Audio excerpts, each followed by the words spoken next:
પોરબંદરમાં અતિશય પ્રતિષ્ઠિત માણસ મુળુભાઈ મોઢવાડિયા, ગામનો પ્રતિષ્ઠિત નાગરિક, એ માણસની હત્યા કરવામાં આવે છે. હત્યા એટલા માટે કરવામાં આવે છે કે એ ગુનેગારો, એની સામે લડનારો માણસ, ગુંડાગીર્દી કરનારા સામે લડનારો માણસ, એની હત્યા કરવામાં આવે છે.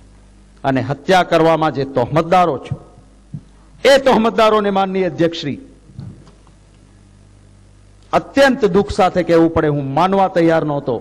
અને મારી પાસે જ્યારે રજૂઆત આવી, માનનીય અર્જુનભાઈ પાસે રજૂઆત આવી, આરટીઆઈમાં વિગત માંગી, ત્યારે ખબર પડી કે જેમણે ખૂન કર્યું હતું, જેના તહોમતદાર છે, એ તહોમતદાર લક્ષ્મણ ભીમાદુલા ઓડેદરાને હથિયાર લાયસન્સ આપવામાં આવે છે. સામત ગોગન ઓડેદરાને હથિયાર લાયસન્સ આપવામાં આવે છે. બાબુભાઈ ભીમાભાઈ બોખરિયા, હત્યામાં પણ જવાબદાર તહોમતદાર, સૌથી મોટી ખનીજ ચોરીમાં પણ ગુનેગાર, એને હથિયાર લાયસન્સ આપવામાં આવે છે. શું આ ખૂનીઓને આપણે પ્રમાણિત કરવા માંગીએ છીએ? શું એને પ્રોત્સાહિત કરવા માંગીએ છીએ? શું એને મેડલો આપવા માંગીએ છીએ? શું એની પીઠ થાબડવા માંગીએ છીએ કે તમે સારું કામ કરો છો? બહુ જ આઘાત લાગ્યો ત્યારે કે 67 હથિયાર લાયસન્સ અપાયા.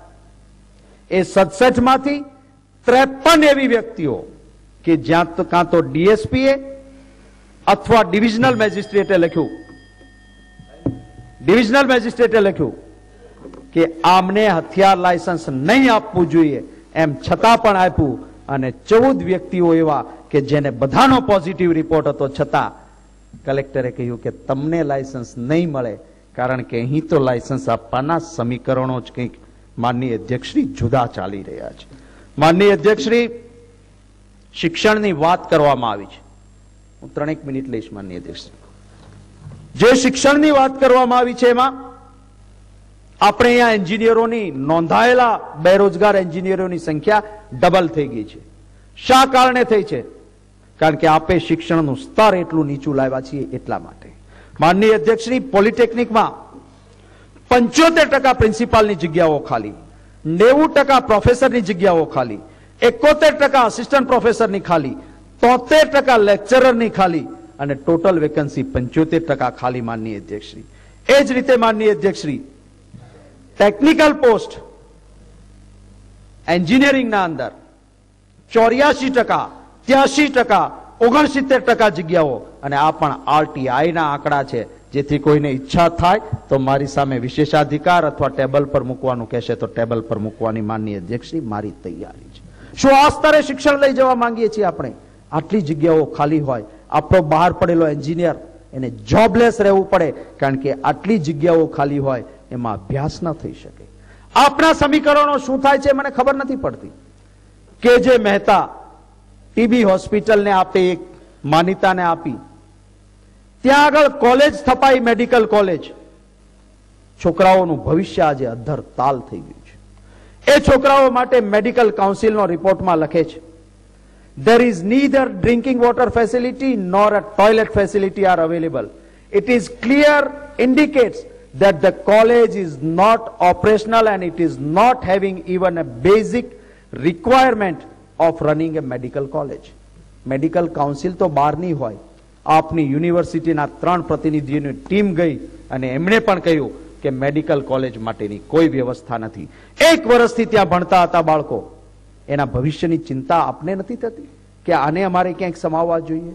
પેલા એડહોક એન્જિનિયરિંગ અને પોલિટેકનિકમાં છે, બેકાર થાય છે, એમને પણ રાખીને શું આપણે આ 70% ઉપરાંતની જગ્યાઓને ભરવાની ચિંતા આપણને ન થાય? માનનીય અધ્યક્ષશ્રી, માનનીય અધ્યક્ષશ્રી, છેલ્લી વાત માત્ર કચ્છના જબરદાન ગઢવીના આત્મવિલોપન, શું એનાથી પણ આપણું રૂવાટું ફરકતું નથી?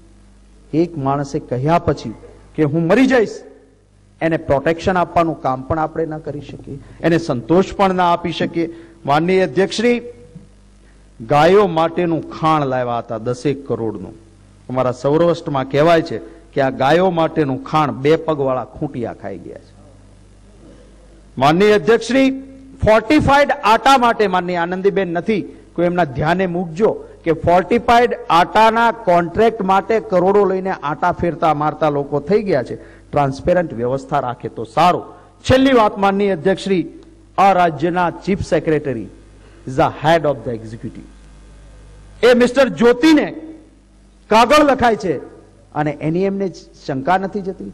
મારો સવાલ એ છે કે સીતાજી તો સતી માતા હતા, પરંતુ આક્ષેપ આવ્યો એમણે અગ્નિ પરીક્ષા આપી. એક ધોબીએ કહ્યું ભગવાન રામે સીતાજીનો ત્યાગ કર્યો હતો. આપણે સત્તાને ચીચકી રહેવાના બદલે જ્યારે આક્ષેપ આવે ત્યારે અગ્નિ પરીક્ષાઓ આપવાની તૈયારી રાખીએ છીએ ખરા? માનનીય અધ્યક્ષશ્રી, 19 January 2011 a letter is addressed to the Chief Secretary of the State wherein it is clearly written that Honorable Chief Minister has instructed me to give the land and I have granted land, and against that Honorable Chief Minister has taken money, white check number so and so, so and so and so and so, 50 lakhs, 25 lakhs, 35 lakhs. Are we not ready to face the prosecution? Are we afraid of anything?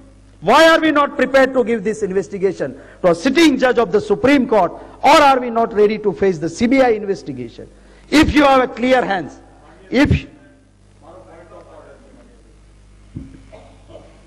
માનનીય અધ્યક્ષશ્રી, જે મુદ્દાની માનનીય વિપક્ષના નેતાશ્રી પોતાના પ્રવચનમાં ઉલ્લેખ કરી રહ્યા છે, એ સમગ્ર મુદ્દો અત્યારે ગુજરાત હાઈકોર્ટની અંદર નિર્ણય લેવાની દિશામાં છે, એની ચર્ચાના સ્તરે છે.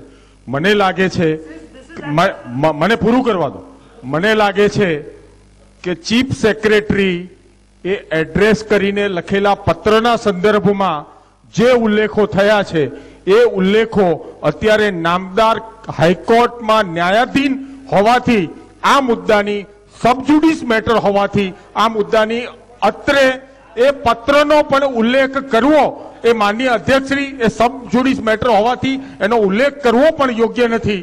એ હું માનનીય અધ્યક્ષશ્રી આપના ધ્યાને મૂકું. One was written to the investigation officer. I am not mentioning that. જેમાં 25 લાખ, 15 લાખ, 45 લાખનો જેમાં ઉલ્લેખ કરવામાં આવ્યો છે, હું સ્પેસિફિક એના માટે કહેવા માંગુ છું માનનીય અધ્યક્ષ, જે પત્રની અંદર એમણે ઉલ્લેખ કર્યો એ પત્ર અત્યારે હાઈકોર્ટની અંદર જે પિટિશન છે એ પિટિશનની અંદર એનો ઉલ્લેખ કર્યો છે. એટલે માનનીય અધ્યક્ષશ્રી, એનો કોઈ પણ જાતનો ઉલ્લેખ આ સન્માનીય સભાગૃહની અંદર કરવો મારી દ્રષ્ટિએ યોગ્ય નથી. આપના ધ્યાન ઉપર માનનીય અધ્યક્ષશ્રી મૂકું છું. માનનીય અધ્યક્ષશ્રી, આ પત્ર ચીફ સેક્રેટરીને લખાયેલો છે. જે ઇન્વેસ્ટિગેશન ઓફિસરને પત્ર લખાયો હતો એ પત્રનો ક્યાંય ગાજી પર, બંને વાતો જુદી છે. અરે ભાઈ, આમાં સ્ત્રીનો ઉલ્લેખ છે, એની વાત પર હજી હું નથી આવ્યો, ત્યાં શેના અકળાવ છો? મુદ્દાનો ઉલ્લેખ કરવો પણ માનનીય અધ્યક્ષશ્રી, આ સભાગૃહની અંદર આ સબજુડિસ મેટરનો ઉલ્લેખ કરવો યોગ્ય નથી. હું ગ્રહનું અમાન્ય જાળવીને, પરંતુ પ્રદીપભાઈ મને કમ્પેલ કરે છે, હું નહીં વાંચું એ જે સ્ત્રીના ઉલ્લેખ સુધીનો આ પત્રમાં છે એમાં હું નથી પડતો. અને હું જે વાત કરું છું માનનીય અધ્યક્ષ, રેકોર્ડ ઉપરથી પણ દૂર કરવું જોઈએ. આ પ્રમાણેના પત્રનો ઉલ્લેખ રેકોર્ડ ઉપરથી પણ દૂર કરવો જોઈએ. હું મારી વાત અહીંયા પૂરી કરું છું. મારા સભ્યોનો સમય ન વેડફાય, આ સમય હવે એમનામાં ગણાય. હું માનનીય અધ્યક્ષશ્રી, રાજ્યપાલશ્રીના આ પ્રસ્તાવને સમર્થન આપી શકતો નથી. મારા મુદ્દાઓની વાત કરીને હું મારું વક્તવ્ય પૂરું કરું. જે સબ જ્યુડિસ હોય એની ચર્ચા થાય કે નહીં?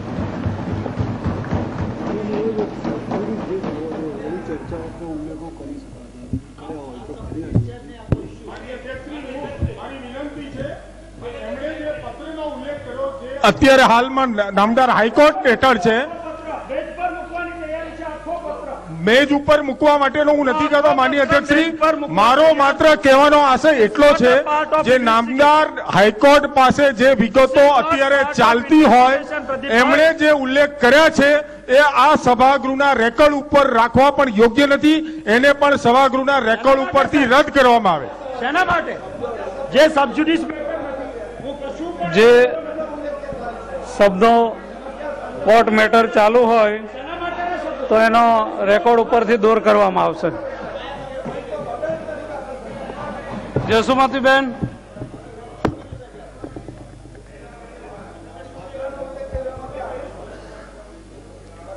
માનનીય અધ્યક્ષશ્રી,